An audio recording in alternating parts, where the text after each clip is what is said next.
Hey, it's the podcast guy. Sutton United Talk Time on podcast. It's the Sutton Podcast. And there it is! Sutton United at the GM Vauxhall Conference have put out First Division Coventry City, winners of the FA Cup themselves less than 2 years ago. And what a moment to enjoy for the fans of this Surrey side. They've had their moments before, but never one like this. But the whistle goes down. Delight for Sutton United.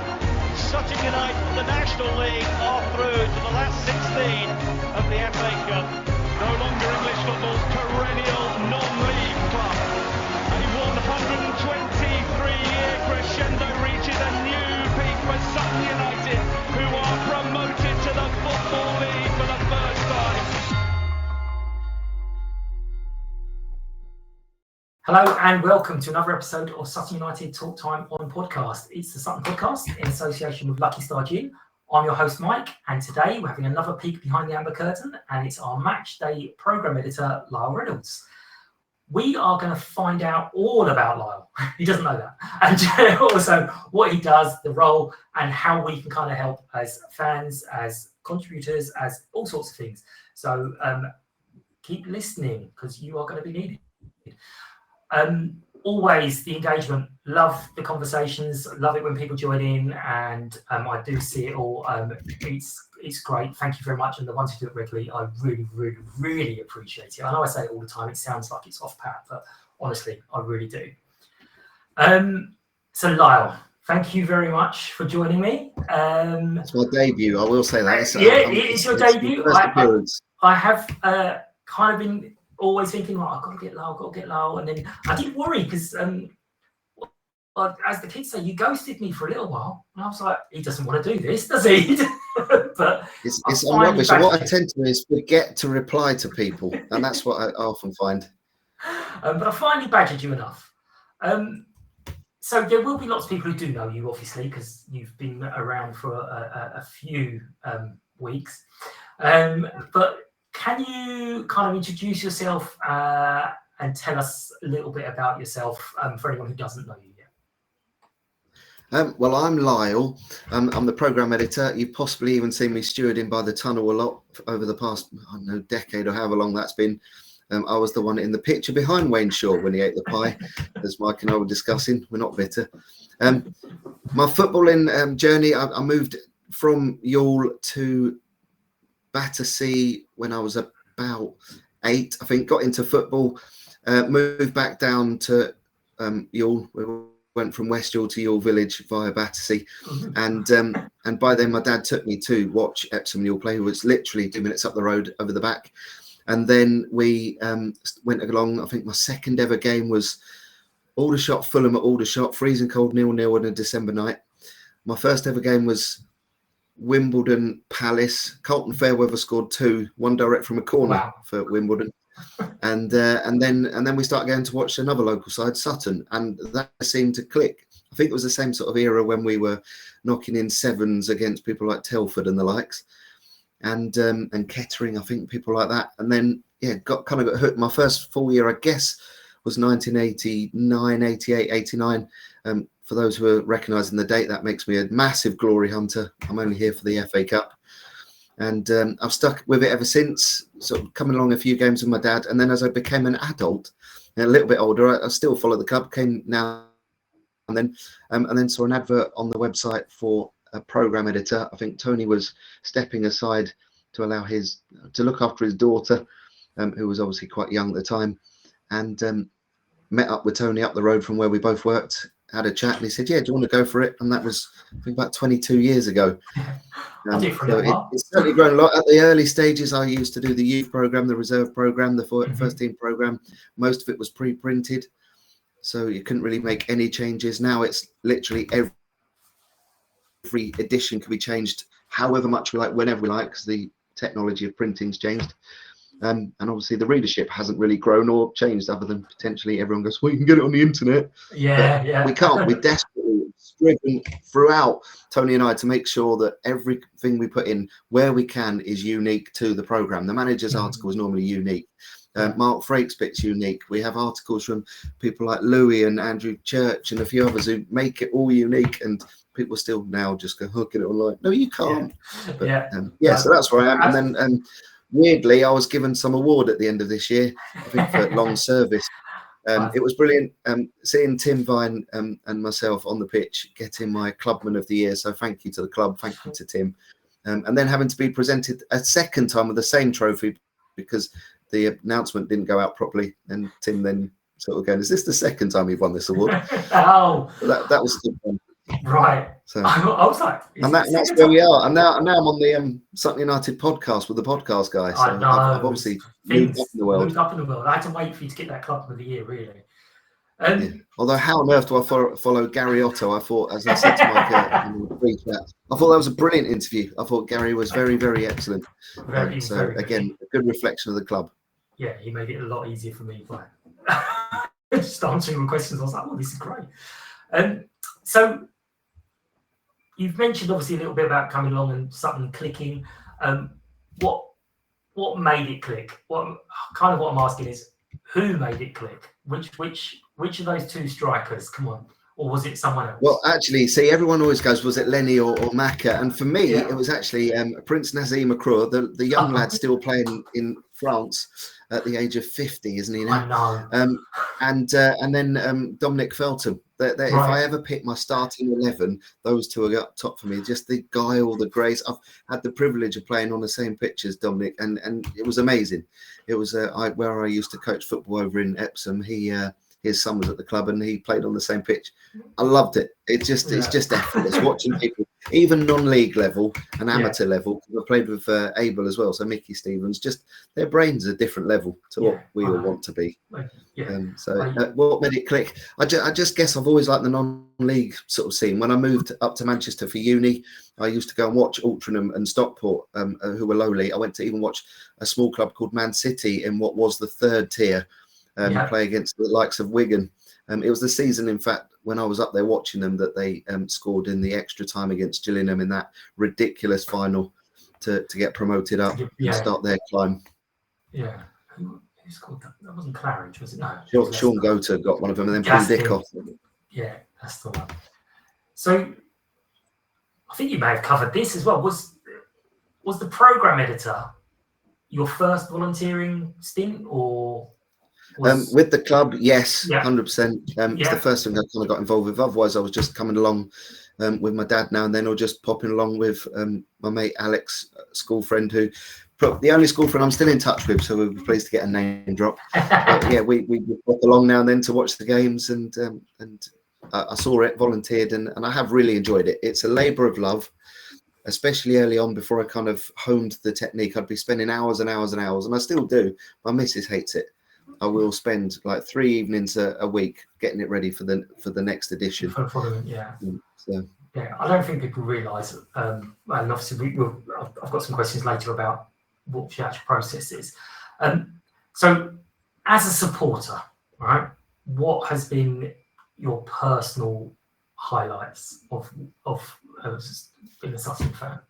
Well, I mean, you can't ignore the promotion to the Football League. That was just surreal. I think I was almost in a state of shock as we were beating Hartlepool that day.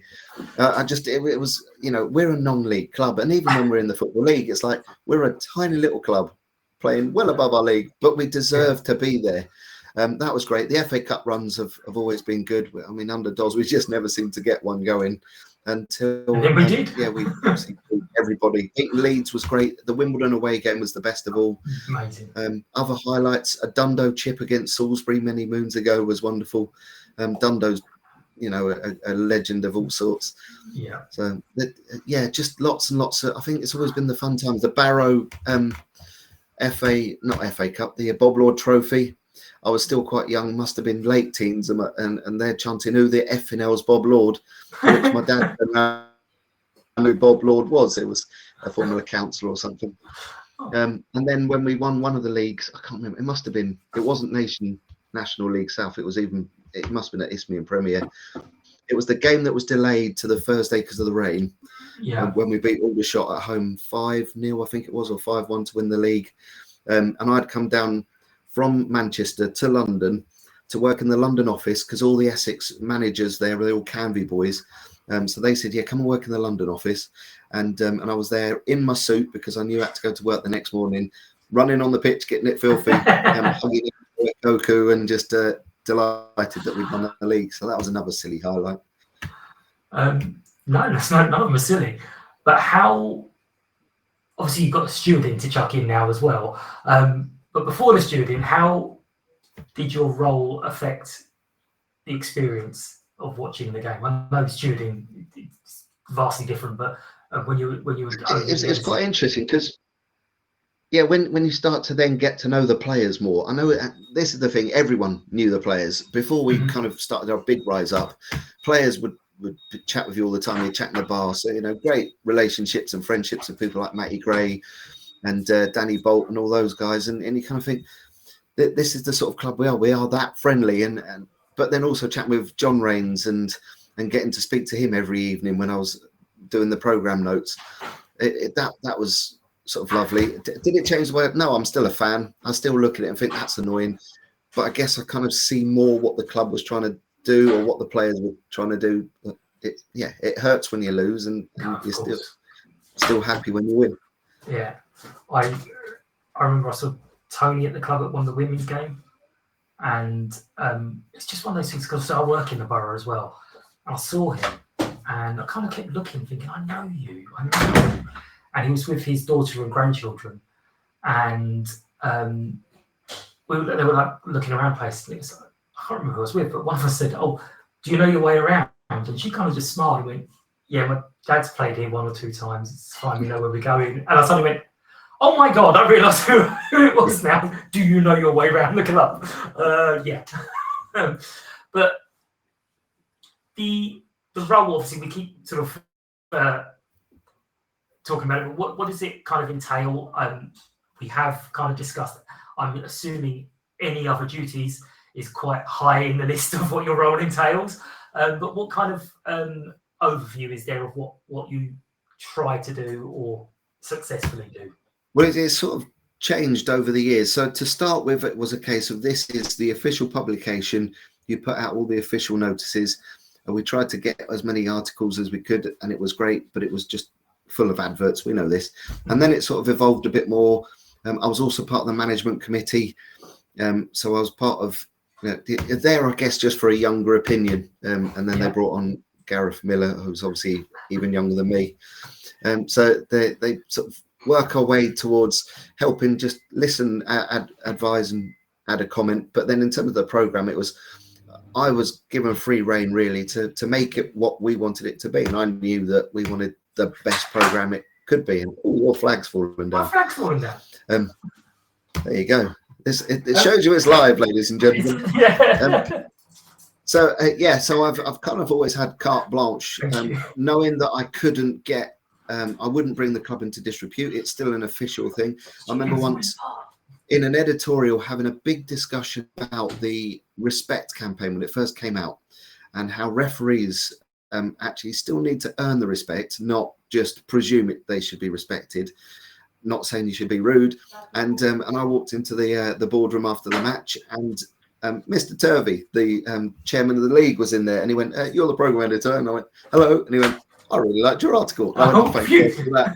Because I thought I could potentially have just got us into trouble there. Back in the day, I think I managed to use a couple of Gandemonium match reports and accidentally forgot to take out a couple of swear words. Just totally missed them. But not bad ones. So yeah, I mean, there were a lot. Really, yeah. Oh no, it was only a 2-word match report in the end, and one of them was a swear word. I'll blame Taz. But I think, essentially I've been allowed to do what I want, and the design of it has always been me. So if people have liked it and thought, "Oh, that's quite handy," it's just I've taught myself graphic design and developed it and written it, and I've always enjoyed writing. So yeah, this off season I've finished writing a second draft of my book that I'm eventually going to publish. So everyone's going to buy one. But it's and it's not a football one, so it's not going to compete with Johnny. Don't worry. So and that's it. And then stewarding, I guess, we always needed volunteers, and this has always been that family club where everyone just mucked in, and I just came along, helped out. I've done the gate, sold programs. and they'll just tend to be that here to help by the tunnel, where you tell them they can't go down the tunnel, and the same people every week go, "Can I not get to the bar that way?" No, still can't. Still the same rules.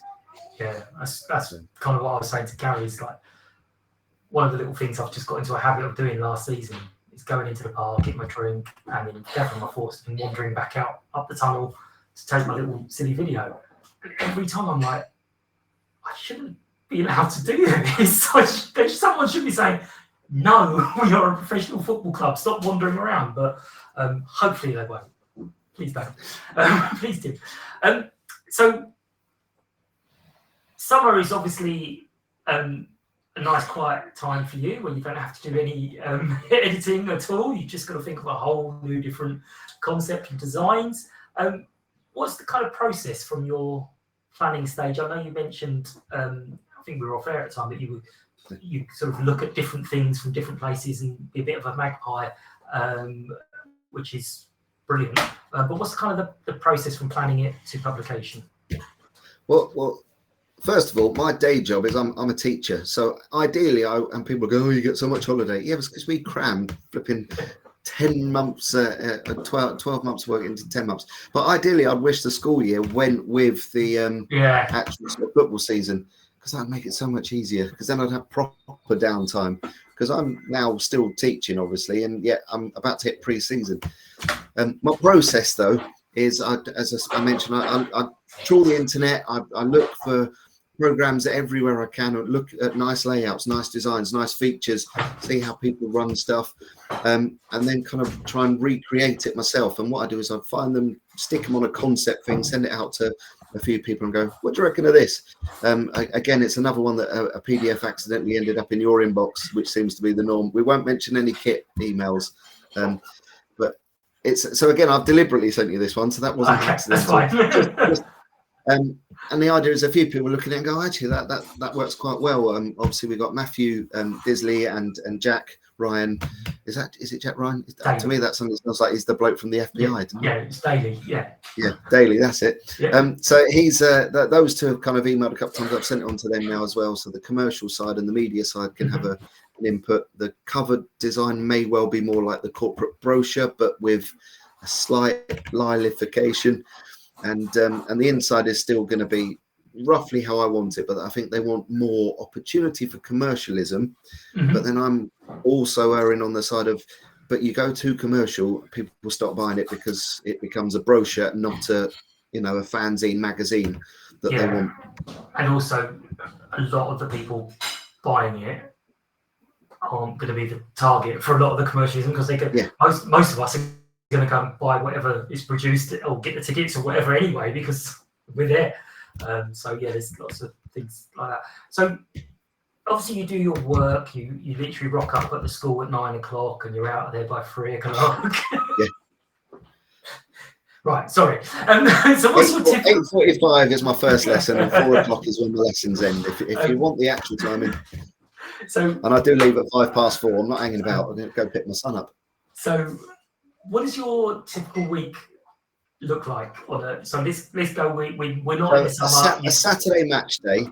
So a Saturday match day, I'll depending what obviously I'm doing over the weekend, and if it is football started, whether I'm actually at the game or if it's an away game, when I don't tend to go to because family takes sort of priority. But I'll do a bit on Sunday, maybe then a bit more on Monday night and a bit more on Tuesday night, and then it all has to be dusted on Wednesday. And when I've finally finished it, I'll send it through to Tony and he'll proofread it at silly o'clock in the morning. Normally I send it for about 11 or 12 o'clock at night when I've finally finished it, and then send it over to the printers, so they've got it to print straight away on Thursday morning to get ready and delivered by Friday before they close. So we've got it for the weekend.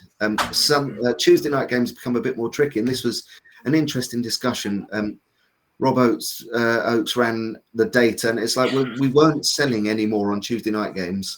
The print costs were just too silly, so we thought we'll just merge them. And actually merging the programs meant we sold about the same amount, but without the print costs going through the roof. So that's why we started to do the double header programs for when we had Saturday, Tuesday games. If anyone wondered why we did it, it is purely to save money.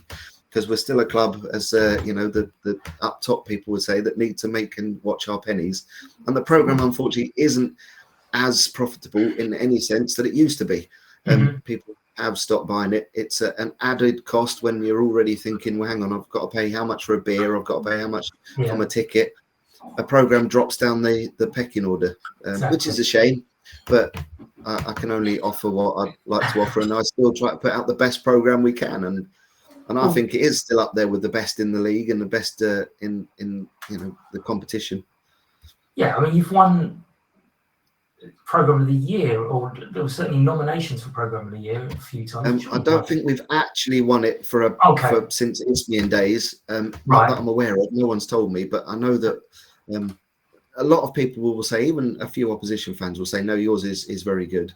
Yeah, which I'll take as a compliment for the 6 readers that we have. So that's fine. So you've mentioned a little bit already about the content. What's your ideal aim to have in a program, a normal week, 1 game a week program, and do you have themes? Do you ever get hit with a whole, by the way, forgot to mention it's such and such a day on Saturday, so you've got to have a little bit about that in there? Yeah, so normally when I send stuff over to Tony, remember I've already said this is 11 or 12 at night when he should really have gone to bed as well. And then he'll go, oh, I've just realised you haven't included this. You probably weren't on the mailing list. So there's been group chats going around and I've not been told about it. And all of a sudden I've got to rejuggle and re-edit and re-put in pages. And programs are still printed in blocks of 4. Yeah. So if I want to add 1 page, because we've got to add 1 advert from the league, to be fair, the league are actually normally quite good. But if like it's a campaign that's internal, we've done a partnership with Royal Marsden. If I'm not told about it and I've got to add 1 page, that actually means I've either got to delete a page or find 3 other pages. Yeah. Not always easy to do when you want to go to bed at 1 or 2 in the morning. Exactly, I should imagine so. Yeah, I've had that a lot. That must have happened 3 or 4 times this last season. In terms of general content, I always want it to be as fresh and as new as possible. But there's so much that I look at and think, oh, that's just repetition. That's just, I've got to include the kit sponsors. Mm-hmm. It's on the website. That's why we dropped it for a little while. But then people go, but I want it. My name's on that. I want it in the program. Yeah. And travel might or may not appear depending if we've got an away game. And then Porters Club doesn't change a lot except for the travel part, the coach part, and obviously you've got all of the different people who it doesn't necessarily change. So the only thing changing was the manager, and obviously last year we had 2 managers, and the first one was like, yeah, we'll come through this, and it didn't quite happen, but the message was on track the whole time. And then you've got Steve, who when he first came in was like, we're trying something new, we're giving belief, stick with us. And obviously that did turn around with the results, but the message was the same throughout. And I think he'll, as Steve gets to know us all more, that will change slightly. But that was all we could do at that point was, look, seriously, keep believing. We're trying. We're trying, And we did come quite close. A couple of results could have gone our way, and we might even have flew to survival. But over a season, as they say, it's a marathon, not a Snickers. Yeah. And all that. So what are... I mean, this might be really harsh and horrible. You might not want to do this. Are there any contributions or stories that you featured that are your personal highlights? Is there one you look back on going, I enjoyed that? Like, I thought that was a good one. I don't know. The ones I'm going to help with soon are going to be there, but yeah, assuming. The podcast ones that we're going to have very soon are going to be probably the best ever. When we got forced offline, so to speak, or even online last season, when the print cost, essentially the printers were putting their prices up and up and up, and our sales were down, and we tried to do a full bigger program at the start of last year to see if that would increase sales. It didn't, and of course the print costs had gone up, so we just stopped. For 2 games we went online only, and at that point it was like, I'm putting in all this effort for you to just give it away for free. I thought that doesn't seem to benefit me. What's the point? And moreover, I didn't want the club to lose out. This is at least get some money. So I wrote an article in one of those 2 programs where it's like, no, I'm someone who believes that we should have a program. And if we're not going to have a program, I don't think we should give it away for free. I know that might go against everything, but it just didn't feel like I'm putting in all this effort to do it for free. And there are others, I've got, as I say, 3 or 4 people who regularly contribute to the program, and they want to see it, and they're putting stuff in. And I've always said, anyone who wants to give me an article, I will try and get it. I've had one person, which is the opposite of what you've said, highlights, but low lights in a sense. I've had one person who sent me an article, but bearing in mind, I live much nearer Eastleigh than I do Sutton. So when you get someone going, why didn't you put my article in? It's because we haven't had a home game for 3 games. So I haven't been in the club to check my pigeonhole where it had been delivered. So that's why it wasn't there. And I do get a lot of stick for that. But in fact, you only ever hear the negatives. It's very rare that you get people go, oh, I like that programme. It's like 2 or 3 compared to the 10 that go, oh, that was rubbish. Yeah, but that's what I was kind of saying in my intro, is it appears by magic, and it's always been there. So people don't realise. I mean, the repetition stuff is, it's something I kind of embrace. I do these stupid things, and I just keep doing them, because the more I do them, you will enjoy them. But you've got to remember, some of the audience aren't seeing it as repetition. That's the first time. So that's why it feels weird to us doing it, because we're like, how many times have I done that? And you've done it for 22 years. So to you, it's like there's a lot of repetition, but other people won't get it. One of the things has always held me back, because there's things I've kind of wanted to do over the years, but one of the things that's always held me back was, this looks like something I'm going to get very excited about, and I'll do it for 6 weeks, and then I'll be like, oh, I'm bored now, I don't want to do it anymore. And obviously that's no good. If you designate someone a whole, like with Frankie's History Corner or whatever, and then they suddenly go, I don't want to do it anymore, that causes you a big problem, because it's even that. I mean, Mark has been saying for probably the last 5 to 10 years that he's still not 100% sure what to do each year. Like he's exhausted so many different avenues. So he gets to the point where he's like, I don't know. And then because I think over this last season, the program has kind of been, like many volunteers. Sorry, club, I do love you, but we have felt a little bit pushed out as volunteers. So someone like Mark is sitting on the fence. Even I don't know if I want to do the program anymore. I put in this effort.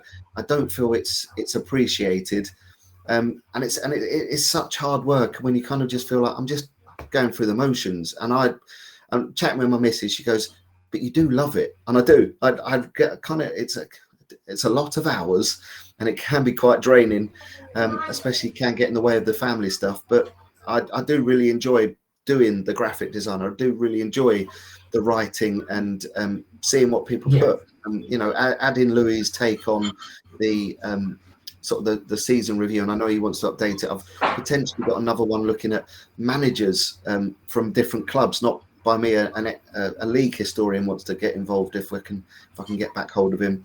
So there's lots of stuff, and I always think if you want to put an article in, whether it's half a page once or a page every week, I happily will chat with you and see what we can do.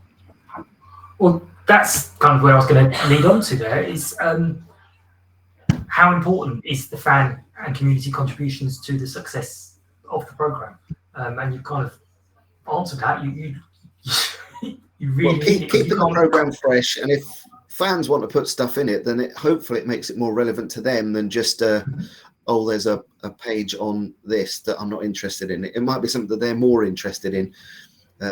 So who knows? Yeah. I mean, we've had 2 historical articles last year running quite a lot, and maybe people think that's too much on history, but I'm only putting in what I've got. I haven't got time to write loads and loads myself. So I mean, there's also I've seen them and probably been guilty of going, we should, of more things of around the club. But again, it relies on someone bringing that together and going, here it is. I mean, you're the editor. You're not supposed to be the writer of the program. You're supposed to just take it all together. But so how can fans get involved? How can people kind of talk to? Because there'll be a lot of people that be like, well, I want to do it, but I'm not sure if it's good enough. Just send it. Let me as editor be the judge of whether it's good enough, because I can always help rewrite stuff or just edit poor spelling if you're thinking, I can't write. Don't worry about that. Tony still picks me up on grammar every now and then, so I wouldn't overly worry. I think if people want to, they can email me. There's normally contacts throughout the program. If not, it's Lyall lyall.reynolds@suttonunited.net, and that's LYALL, and then Reynolds is REYNOLDS @suttonunited.net. Just email me, and if you have to rewind that, I'm sure Mike will put links there. Yeah. But grab me on Twitter or X if you're modern, and just get in touch or speak to me at a match. As I say, anything is welcome if you think it's relevant, even if it's just, I've been watching sort of third division Brazilian football. Do you think people are interested?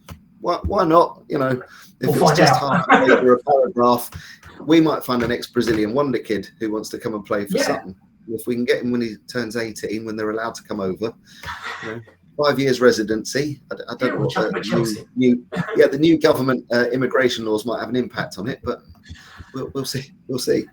So is it anything specific that you're looking at, or is it just you're kind of taking? I mean, some of it just might be too soon for this season. It might be a good idea to do a rolling one for next season, which I'm sure you'll be doing it again whether you want to or not. So is there anything specific, or is it just literally send submissions and you'll take? I think I've always needed reliability.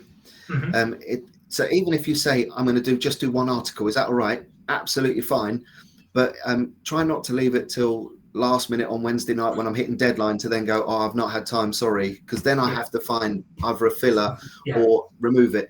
And sometimes people go, we should get, for example, the board should put an update every week. Well, they haven't necessarily got an update every week, as we've seen on the website. We've seen everything else.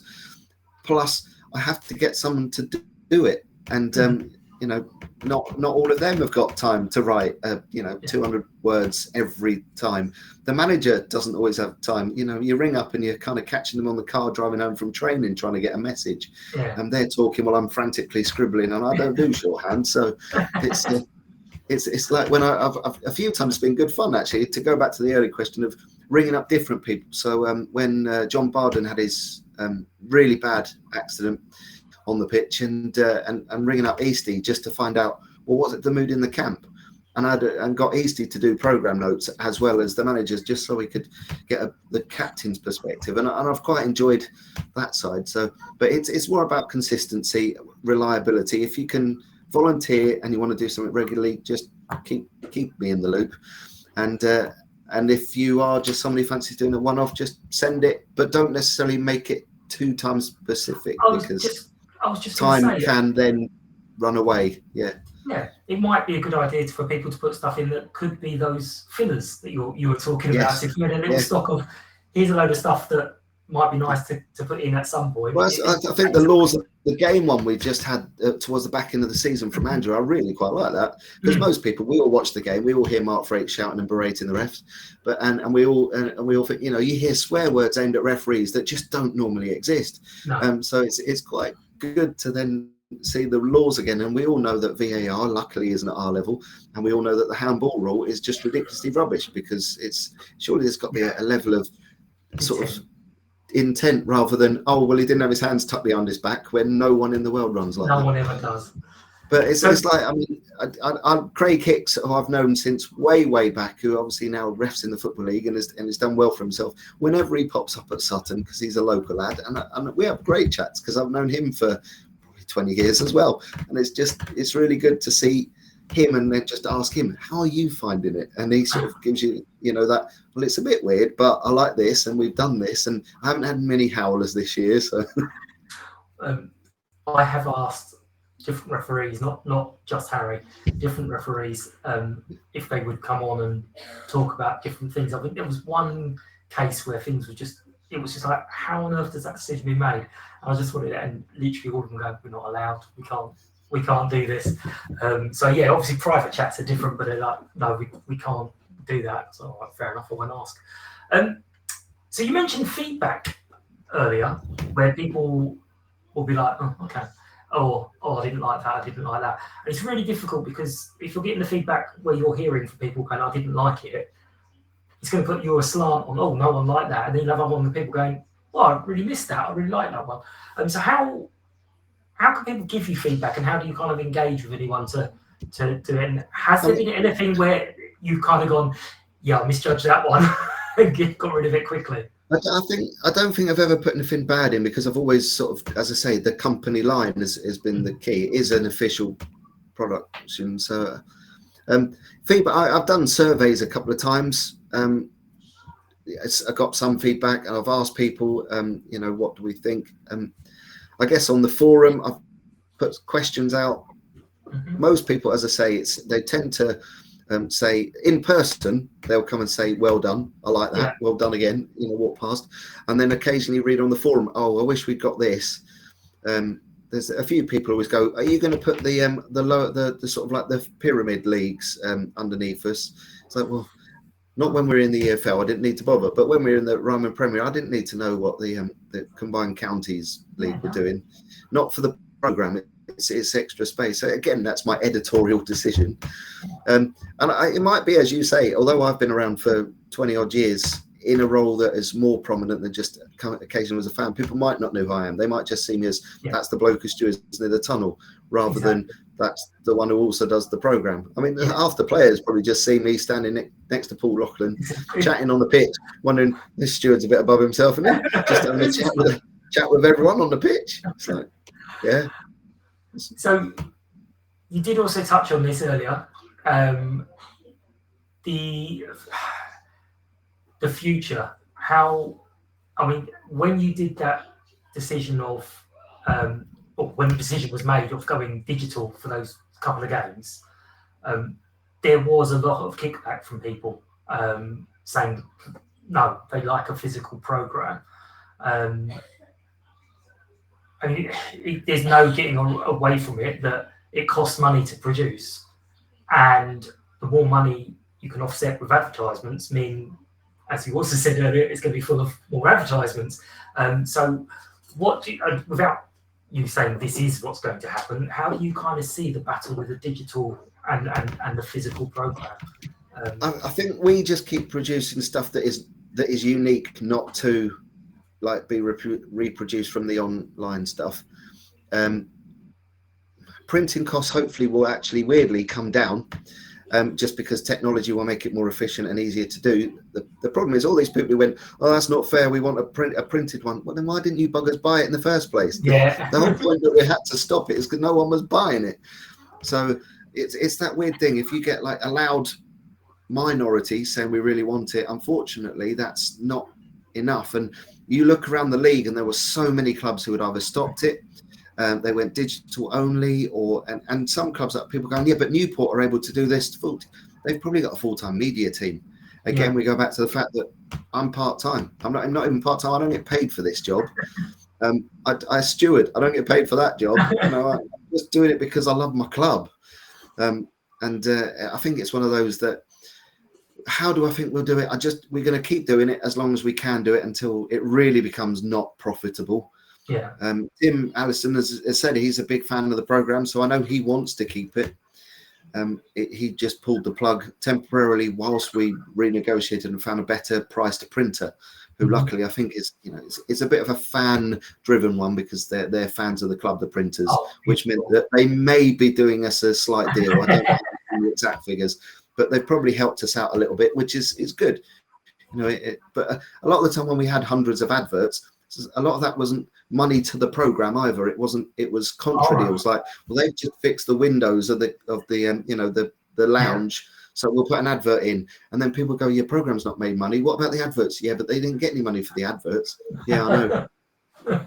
Fair enough. So it's been a tight balance. The one I hated was the Arsenal program, which I think ended up being like 100 odd pages, and because at the point we were just selling advert after advert after advert, because we could. Arsenal was going to be a big crowd, big audience. People wanted their advert in, so we saw so many adverts. It was like, somewhere in here I probably ought to do some editorial. You mentioned the everything's online and that line that people take.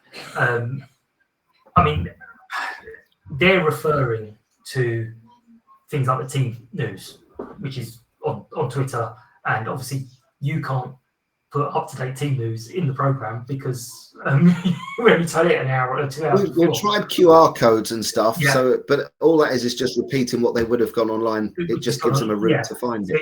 It does kind of need to be blended, but would you with the articles being fresh, is there kind of any thoughts on putting some of the articles online after the event, or would you rather just keep it completely separate to the only place? We could do. Yeah. You know, I've always made the PDF that I would have sent to the printers available to the likes of Pat Carr, as it was her remit previously. So it's been available, and sometimes we've tried to use it to help promote certain things coming up, but not necessarily done a lot with it, I guess. Maybe you could do some. And in terms of, I forgot what I was going to say, but I think it's more a case of when people say, "Oh yeah, I don't buy it now because I can get stuff online." I think that might even just be them being polite. They don't want to go, "I don't want to buy it, sorry." And if you don't want to buy it, or it is another cost, and I do appreciate that. In a world where money's a lot tighter, I'm not going to say you've got to buy that and not your actual sustenance. Yeah, exactly. So that will be a decision for a lot of people because everything being expensive now. So what coming to the end? Don't worry, I'll let you go soon. We're both staring at the football in the background. The team news will be out soon. For those who don't know, this has been recorded on the we still have a chance. England beat Netherlands, and of course, edit that. If we lose, it's the day that we faced the Netherlands. So. You seem to think I do a lot more editing than I do. Is there any kind of any plans you've got for the future of the programme this season and beyond, or is there anything we can kind of look forward to? Obviously, as I said, there's going to be some away fan stuff with the podcast. So, I'm trying to get more. No, I am trying to get more stuff in. Again, any volunteers who want to put forward an article, frequently or otherwise, I do want to have a more regular update from the board, even if it is just a paragraph. And having seen how well, as I say, Gary did on the podcast, potentially there could be scope for any of the directors to chip in with under their roles, because they all have, the way the management system has now been set up, it has been more towards a role rather than just people involved. So maybe that will work. Obviously, I am going to promote the podcast, but it's more the reason, by the way, we're trying to get this involved is because I think it's really interesting. Mike has brilliant access to all of the opposition fans who kindly volunteer their time. And I just thought it'd be really nice if we kind of marry that and instill some of those ideas into the program so that we get an opposition view built into it. And rather than two of us chasing, because I've never had much luck because I don't have time to chase, Mike is quite persistent in his chasing. So he'll be able to grab ideas. So we might be able to just help each other. He can then promote the podcast, which I think it really is worth a listen. I loved quite a few of the recent ones.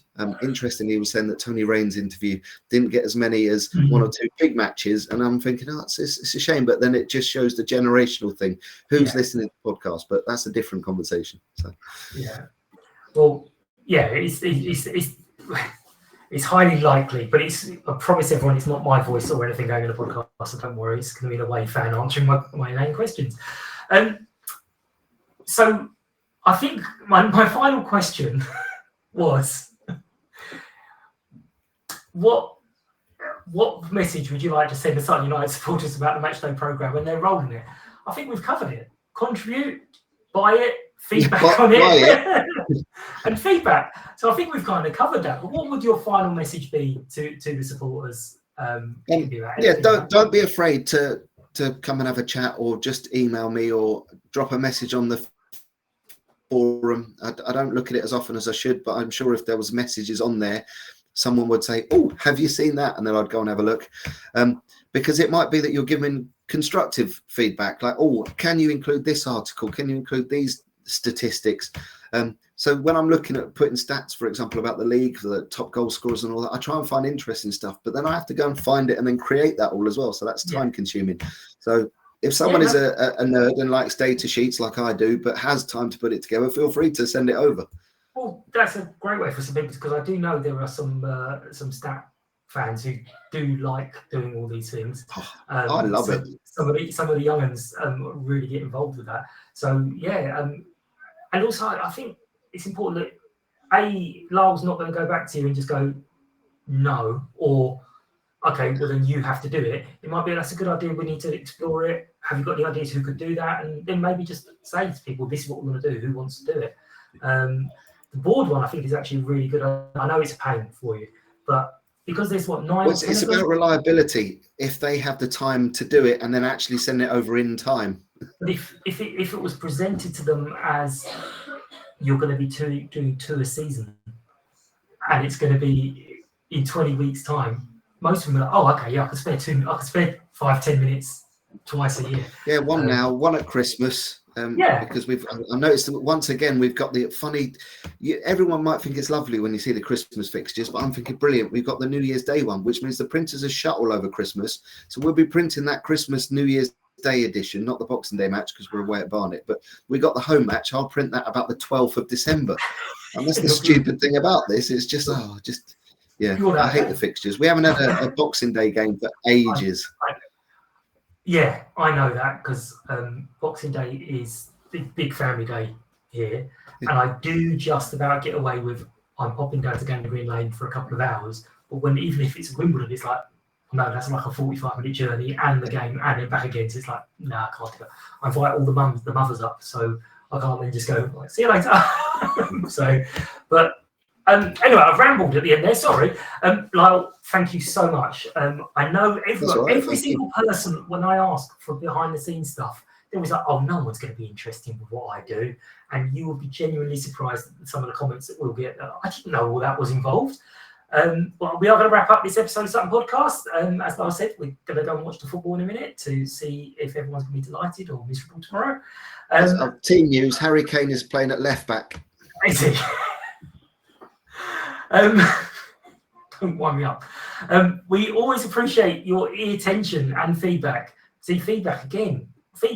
Follow, like, share, and all the other stuff on social media at Sutton Podcast.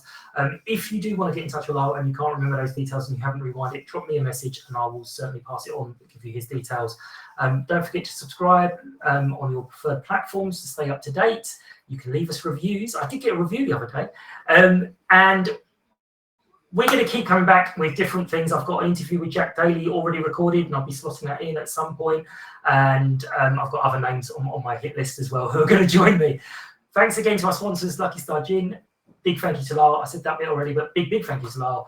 And thanks to you listeners for listening. And I hope you enjoyed this episode of Sutton Podcast. Take care, and we will catch up soon. Bye-bye. Bye.